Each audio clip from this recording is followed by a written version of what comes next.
diving into your world and how you perceive the sense of self and the way that you marry science to the way that we form memories, the way that we live in a perpetual state of reliving our past and things like that, it's really, really incredible. And I want to dive into the whole notion of you sort of being a habitual construct. Like what is that? What is the habit of you? Well, a habit is a redundant set of automatic, unconscious thoughts, behaviors, and emotions that's acquired through repetition. A habit is when you've done something so many times that your body now knows how to do it better than your mind. So if you think about it, people wake up in the morning, they begin to think about their problems. Those problems are circuits of memories in the brain. Each one of those memories are connected to people and things at certain times and places. And if the brain is a record of the past, the moment they start their day, they're already thinking in the past. Each one of those memories has an emotion. Emotions are the end product of past experiences. So the moment they recall those memories of their problems, they all of a sudden feel unhappy, they feel sad, they feel pain. Now, how you think and how you feel creates your state of being. So the person's entire state of being when they start their day is in the past. So what does that mean? The familiar past will sooner or later be predictable future.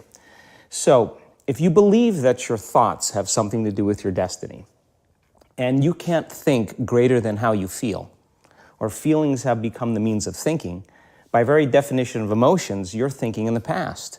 And for the most part, you're going to keep creating the same life.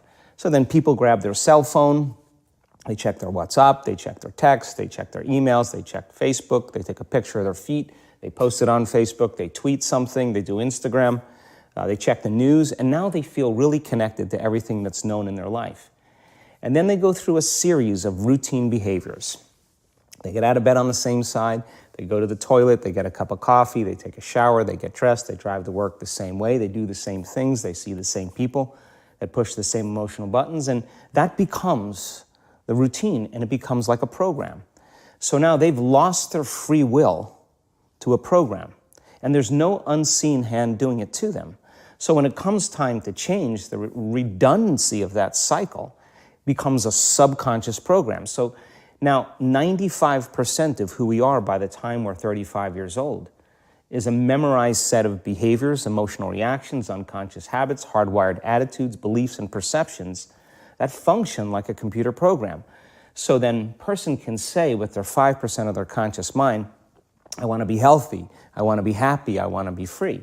But the body's on a whole different program. So then how do you begin to make those changes? Well, you have to get beyond the analytical mind, because what separates the conscious mind from the subconscious mind is the analytical mind.